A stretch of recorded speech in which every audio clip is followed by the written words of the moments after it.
Ações dos justos. Esse é o teor da mensagem de Jesus a essa igreja.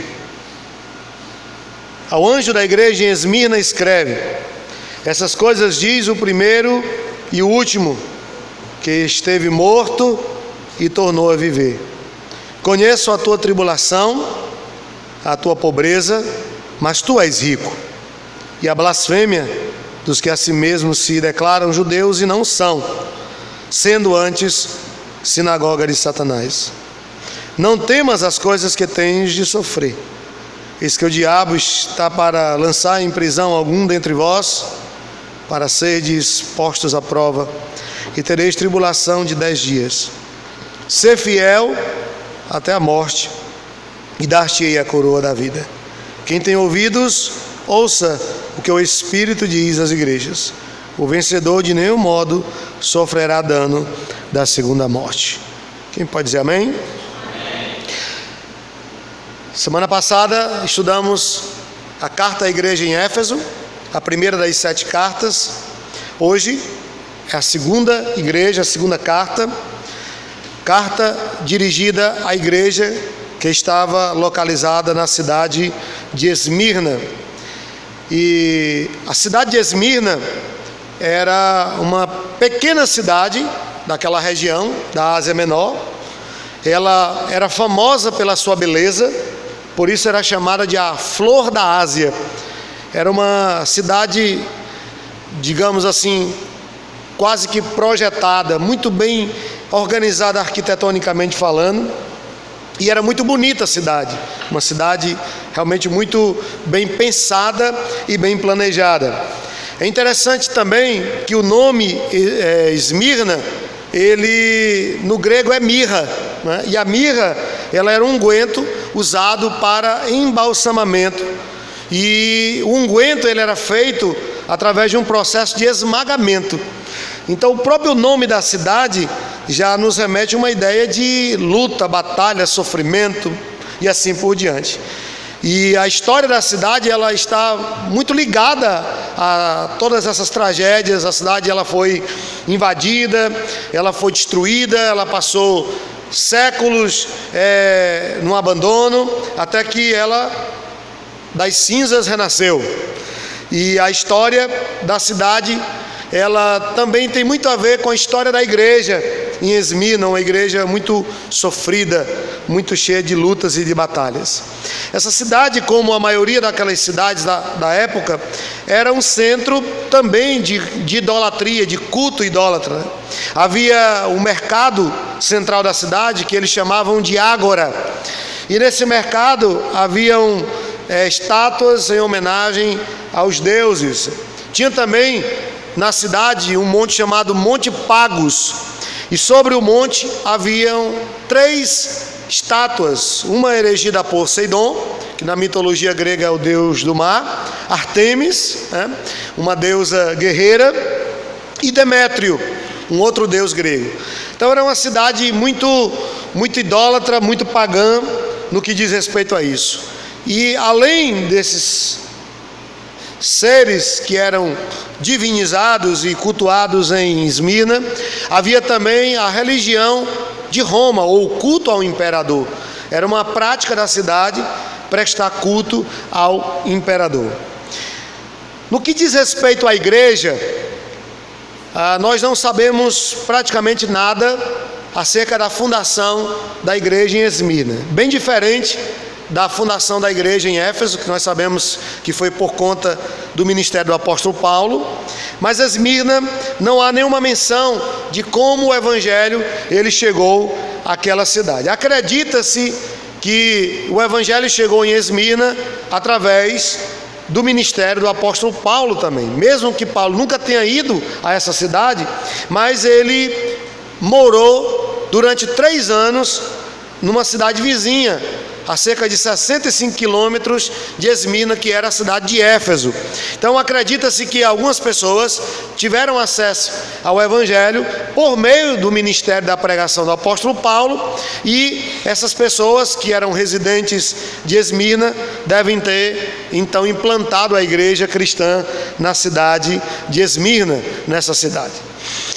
A mensagem a essa igreja é uma mensagem simples, mas ao mesmo tempo é uma mensagem muito profunda. Poderíamos dividi-la em 3 seções. Nós temos uma palavra de conforto de Jesus a essa igreja. Jesus diz: conheço o que vocês passam. Em seguida vem uma palavra de encorajamento, e ele diz: não temas aquilo que vocês estão passando, nem aquilo que virá ainda. E por último nós temos uma palavra de promessa.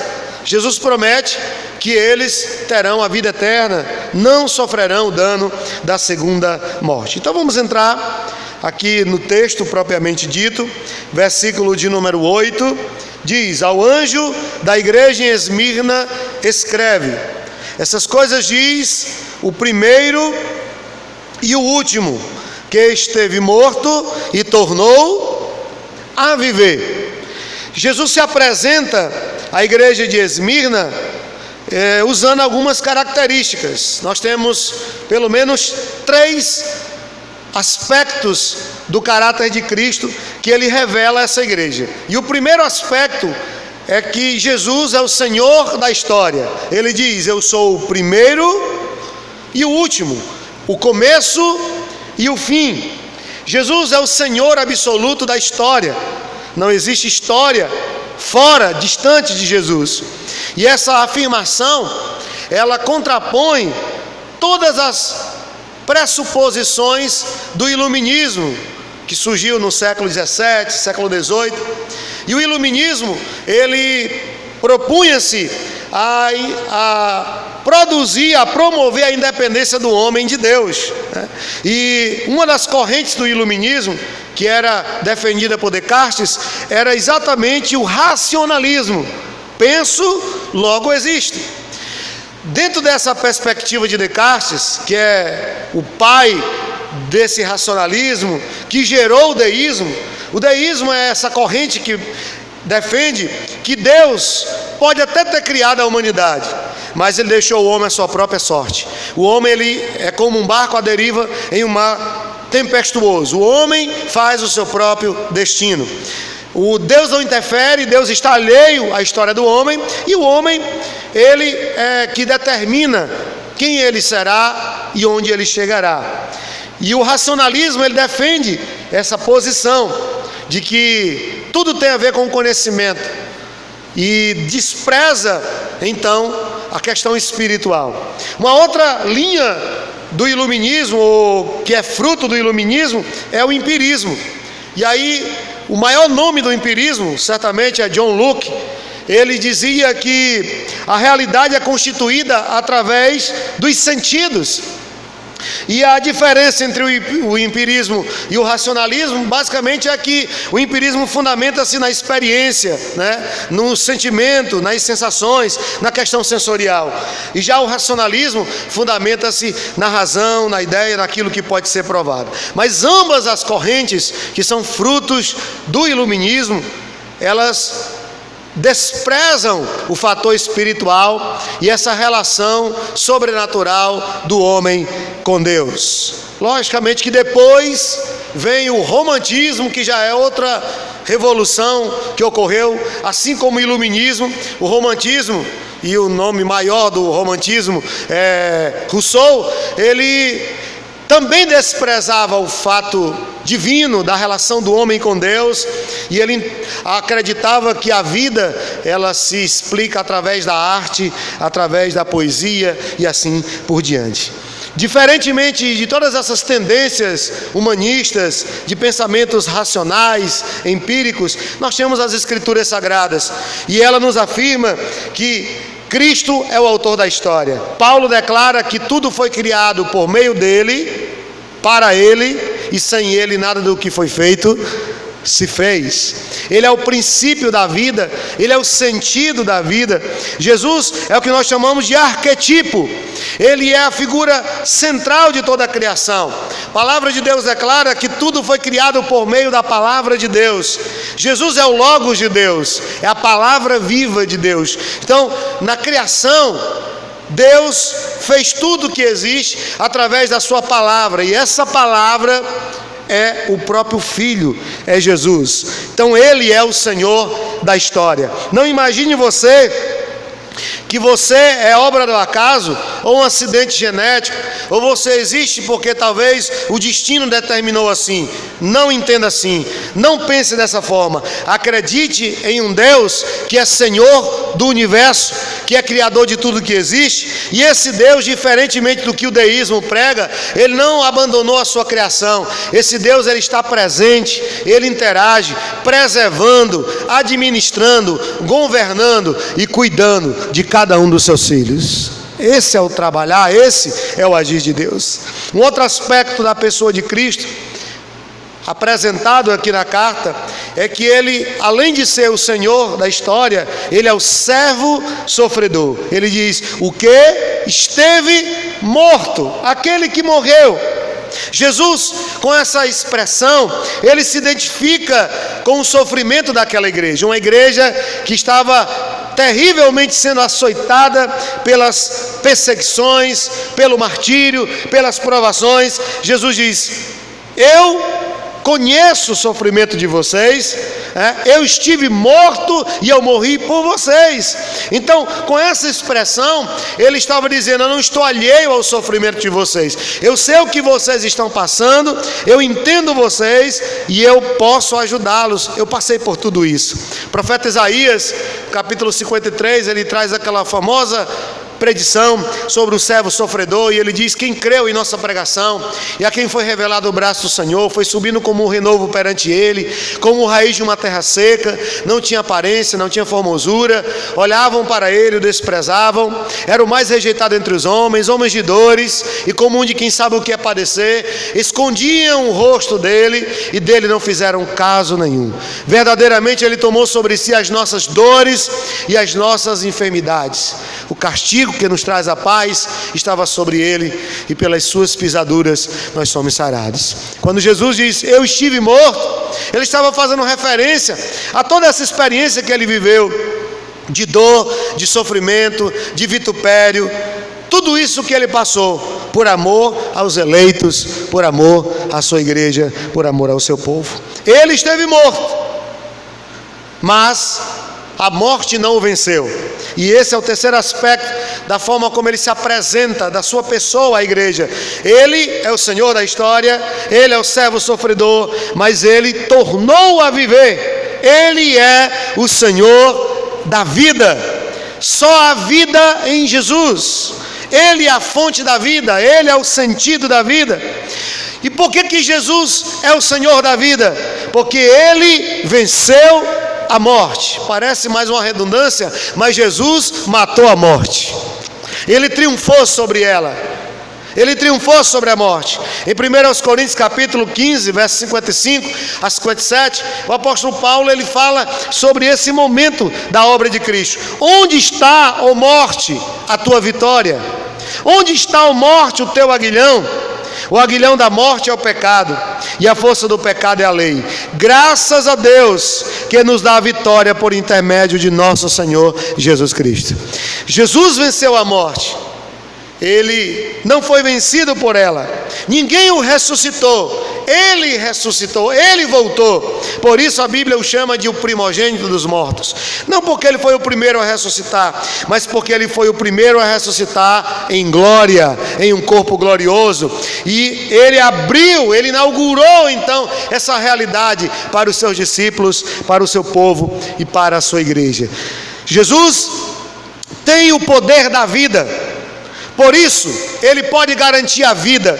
Quando os discípulos voltaram maravilhados do que viram e do que fizeram em nome de Jesus, Ele diz, vocês não devem temer o que os homens podem vos fazer, vocês devem temer aquele que pode matar e lançar a alma no inferno, porque Ele tem o poder da morte e da vida. Uma das figuras que nós temos aqui na visão de João, a primeira visão que ele descreve do Cordeiro glorificado no capítulo 1, é que ele tem nas mãos a chave, as chaves da morte e do inferno. Chave é símbolo de autoridade, de poder, de controle. Jesus tem o poder sobre a morte e sobre a vida. Isso significa dizer que ninguém morre se Ele não permitir, e ninguém nasce se assim Ele não consentir. Ele tem o controle absoluto sobre a vida, sobre a humanidade e sobre o universo.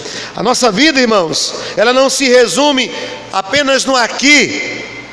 Quando Jesus diz, eu tornei a viver, Ele está falando de que nós temos uma esperança no futuro, que o nosso futuro não é obscuro, o nosso futuro é certo e garantido, porque Jesus garantiu na cruz a vida eterna, o nosso futuro. Então é assim que Jesus se apresenta à igreja em Esmirna, como o Senhor da história. Ele estava dizendo que a história daquela igreja, daqueles crentes, não estava nas mãos do imperador Domiciano, nem do procônsul daquela região. Não, a história daquela igreja estava sendo escrita pelo próprio dedo de Deus, pelo próprio Deus que é o Senhor da história. Ele entendia aquela igreja porque assim como eles, ele padeceu e sofreu. E ele pode garantir um futuro certo, a vida eterna, porque ele venceu a morte e vive pelos séculos dos séculos, para todo o sempre. Diante disso, Jesus traz uma palavra a essa igreja, uma palavra de conforto, uma palavra de encorajamento e uma palavra de esperança. No versículo 9, nós temos aqui a palavra de conforto de Jesus a essa igreja. Ele diz, conheço a tua tribulação, a tua pobreza, conheço a blasfêmia dos que a si mesmos se declaram judeus e não são, sendo antes sinagoga de Satanás. Jesus diz que conhece a realidade daquela igreja, e a primeira coisa que ele diz é, conheço tua tribulação. A gente sabe que tribulação significa pressão, aflição, adversidade. O que Jesus quis dizer quando ele declara, conheço a tua tribulação? Conhecer aqui não tem a ver com saber que eles estavam sendo perseguidos e sofrendo. Conhecer aqui tem a ver com compartilhar, tem a ver com eu tenho empatia por vocês, eu sinto a dor de vocês. Em outras palavras, Jesus estava dizendo, eu tenho compaixão por vocês, eu sinto a dor juntamente. Quando vocês sofrem, eu sofro com vocês. Quando vocês são martirizados, quando vocês são açoitados, afligidos, os bens espoliados, eu sei o que é isso, porque eu sofro juntamente com vocês. A igreja de Esmirna, em certo ponto, ela põe por terra todas as teorias da teologia da prosperidade, ou pelo menos a principal, de que todo filho de Deus nasceu para ser rico, para ser próspero, e não pode ter problema, nem pode perder nada. Na verdade, o que Jesus está dizendo para essa igreja é exatamente o oposto ao que a teologia da prosperidade, de forma tão famigerada, defende. Jesus diz que conhecia a tribulação daquela igreja, que sabia, que sentia a dor daquela igreja, e inclusive ele traz à memória daqueles crentes uma das personagens mais célebres do período pós-apostólico, e talvez a personagem mais ilustre dessa igreja. O nome dele era Policarpo. Policarpo, ele foi bispo dessa igreja, foi o pastor da igreja de Esmirna, e ele é citado aqui como exemplo de uma testemunha fiel, que morreu por amor a Cristo. A história de Policarpo, ela é muito bonita, eu acho que você já deve ter ouvido algo sobre isso. Policarpo, ele já era um ancião quando ele sofreu o martírio, ele tinha 86 anos de idade, e a história diz que os soldados foram até onde ele morava afastado da cidade, e ao chegar ali, os soldados encontraram aquele ancião e disseram, olha, viemos lhe buscar para você comparecer diante do procônsul, porque ele vai lhe interrogar. E ele disse, tudo bem, eu vou com vocês, não se preocupe que eu não vou fugir, eu irei com vocês. Antes eu queria que vocês me dessem um tempo para me orar a Deus. E a história diz que Tertuliano, um dos pais da igreja, ele registra a história de Policarpo, e ele diz que Policarpo serviu comida para aqueles homens, que seriam seus algozes, e ele ora, e em seguida ele vai com aqueles homens e diz, não precisa me amarrar, eu irei livremente. E ao chegar diante do procônsul, o procônsul então lhe dá um ultimato: se você amaldiçoar esse Deus a qual você diz que serve, se você renegá-lo, se você desferir palavras de impropério contra ele, então nós iremos livrá-lo da morte. Caso contrário, a fogueira lhe espera. E aí Policarpo diz aquela famosa frase que você talvez já deve ter ouvido: por 86 anos sirvo ao meu Senhor e ele nunca me fez mal. Como posso blasfemar do meu rei que me salvou? E ele manda que prossigam. Amarram Policarpo numa estaca, ateiam fogo, e enquanto as chamas tomavam o corpo daquele ancião, ele glorificava a Deus, ele enaltecia o nome do Senhor. E a história registra que ele calou todo aquele auditório, que ficaram sem entender como alguém morreria de forma tão alegre por um homem que ele dizia ser Deus. E isso marcou a história daquela igreja. Policarpo, ele é trazido aqui por Jesus como um exemplo de alguém fiel a Deus, alguém que não negou sua fé. Isso aconteceu no dia 23 de fevereiro de 155 depois de Cristo. Essa foi a data do martírio desse grande homem chamado Policarpo, que morreu, mas não negou a fé em Jesus. Então Jesus diz: conheço a tua tribulação. Mas ele diz algo mais: conheço a tua pobreza. A pobreza dos crentes de Esmirna, ela tinha 3 razões. Primeiro, eles eram, na sua maioria, procedentes de classes pobres.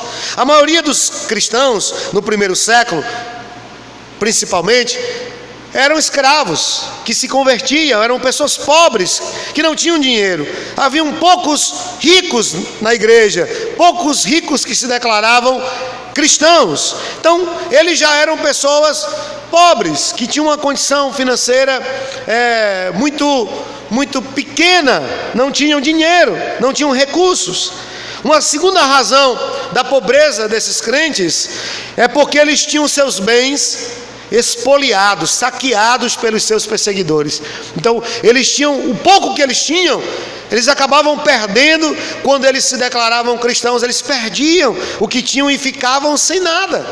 A palavra para pobreza aqui no grego, ela dá a ideia de miséria total, de alguém que não tem nem o que comer, de alguém que não tem como se manter, de alguém que não tem o que vestir, o que comer.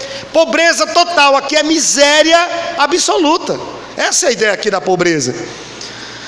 Uma outra razão deles serem pobres é porque eles haviam rejeitado todos os métodos escusos de negociação. Antes, eles faziam negociatas de forma ilícita, né? Ou agora, como cristãos, eles fazem os negócios direito. Se for para perder, eles vão perder, mas eles não burlam a lei, eles não adulteram documentos, eles não burlam os tributos, eles pagam tudo certo, eles negociam de forma justa, e isso causou muitos problemas para eles, porque enquanto o mundo agia assim, eles não agiam da mesma forma, não agiam da mesma maneira. Por isso a expressão, a frase, a declaração de John Stott sobre um cristão verdadeiro, ela tem muito a ver com essa realidade dos crentes de Esmirna. Stott, ele diz que nem sempre é gratificante ser cristão. Mais uma vez, isso contrapõe a filosofia da teologia da prosperidade, de que eu vou vir para ter, eu vou vir para alcançar, para possuir. Stott entendia, porque ele viu isso nas escrituras, que nem sempre é gratificante ser cristão, que às vezes o fato de você se tornar um crente em Jesus, fiel, isso vai te levar a perder alguma coisa, porque você não vai mais agir como antes, você não vai mais se portar como antes, você não vai usar os expedientes escusos que você usava antes, e isso vai te deixar para trás. Mas é melhor perder aqui e ganhar lá, do que ganhar aqui e perder lá. É bem melhor. Então Stott diz que a pobreza, ela tem frequentemente sido parte do custo do discipulado cristão. Isso é muito forte. A pobreza tem frequentemente sido parte do custo do discipulado cristão. Ou seja, ser cristão muitas vezes implica em perder nessa vida, em perder aqui, em perder nesse mundo. Essa é a ideia, irmãos. Agora é interessante aqui o contraste que Jesus apresenta à igreja, porque ele diz: eu sei da tua pobreza, eu conheço a pobreza de vocês. Todavia Jesus diz: porém tu és rico. Há um contraste aqui. Afinal de contas, esses crentes eram pobres ou eram ricos? Nós estamos falando aqui de duas realidades diferentes, de dois aspectos diferentes da vida. Eles eram pobres, economicamente falando, eles não tinham nada, mas eles eram milionários da graça de Deus, eram ricos da graça. Sabe, irmãos, a verdadeira riqueza é essa. A verdadeira riqueza é ser cheio da graça de Deus, porque você pode viver sem riquezas aqui nessa terra, mas você jamais conseguirá ser fiel a Deus se não for por meio da sua graça na sua vida, se não for por meio da sua misericórdia, lhe sustentando a todo instante e a todo momento. Há um provérbio oriental que diz que aos olhos de Deus existem homens ricos que são pobres e homens pobres que são ricos. Qual dos dois você é? Homens ricos que são pobres e homens pobres que são ricos. Existe uma riqueza que muitos de nós às vezes desconhecemos. É a riqueza espiritual, é a riqueza da graça, das virtudes espirituais. E quanto a isso, Jesus disse: bem-aventurados pobres de espírito. Pobre aqui dá uma ideia de necessitado, de alguém que reconhece que não pode, que não é, que não tem, e que se não for a graça de Deus na sua vida, ele não conseguirá nada, nem chegará a lugar nenhum. E como o próprio Senhor Jesus disse, de que adianta o homem ganhar o mundo inteiro e perder a sua alma? Então, se é de você perder a sua salvação, se é de você perder-se nesse mundo por conta daquilo que você possa ter ou adquirir, é melhor que você continue como está, mas que você vá para o céu, do que acaba indo para o inferno com dinheiro, bens e assim por diante.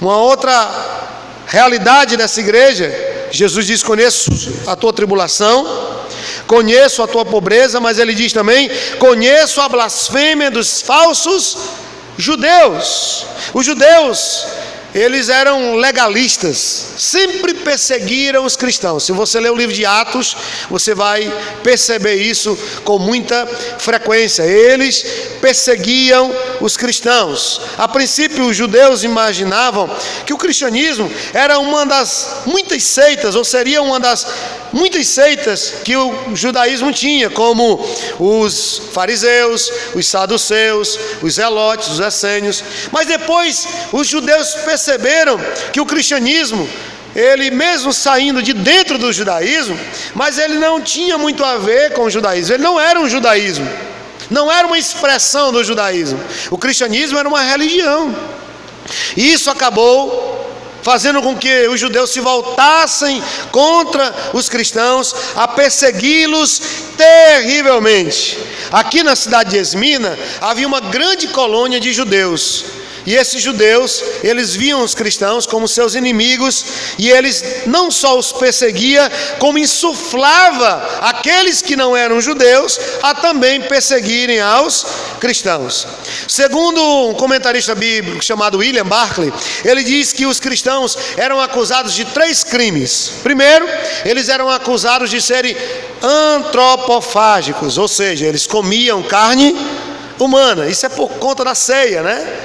Eles não entendiam que no momento da ceia, os cristãos diziam: esse é o corpo e este é o sangue, comam do corpo, bebam do sangue. Então alguém que não conhecia o evangelho e ouvisse uma coisa dessa, iria imaginar que realmente alguém estava comendo um cadáver ali, né?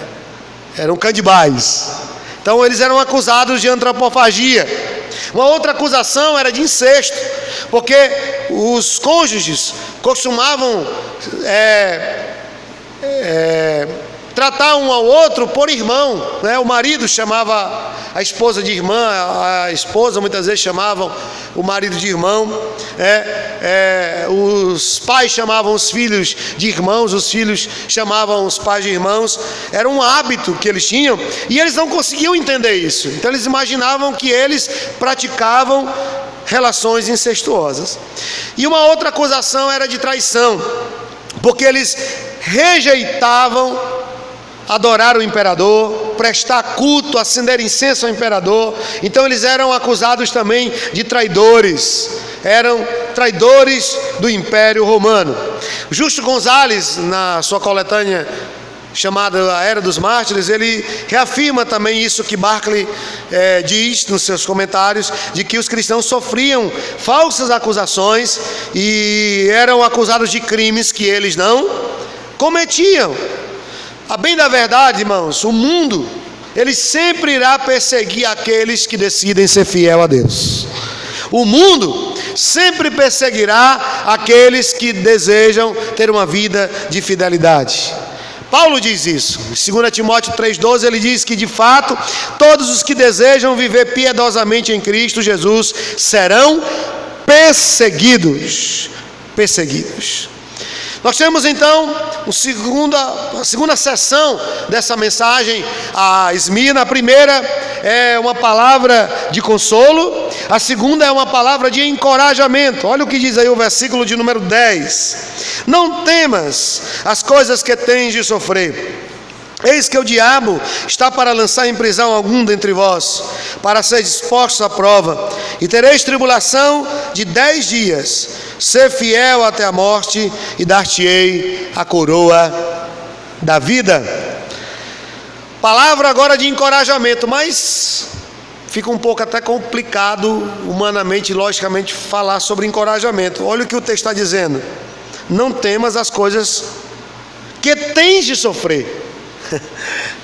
Então eles já estavam sofrendo muito, e aí Jesus diz: olha, ainda vai piorar, não acabou ainda, não temas o que vai vir aí. Vocês vão ter uma tribulação de 10 dias. 10 dias aí, certamente não é 10 dias literal, possivelmente ou são 10 anos ou 10 meses. É um período de tempo que não se pode precisar absolutamente como será, mas diz respeito a um tempo. Então Jesus estava dizendo: olha, vai piorar. Sabe aquela ideia que nada pode estar tão ruim que não possa piorar? Mas é mais ou menos isso, né? É mais ou menos isso. Tem uma teoria com esse nomezinho que eu me esqueci agora. Mas é mais ou menos isso. Nada está tão ruim que não possa piorar. Era essa a mensagem de Jesus a essa igreja.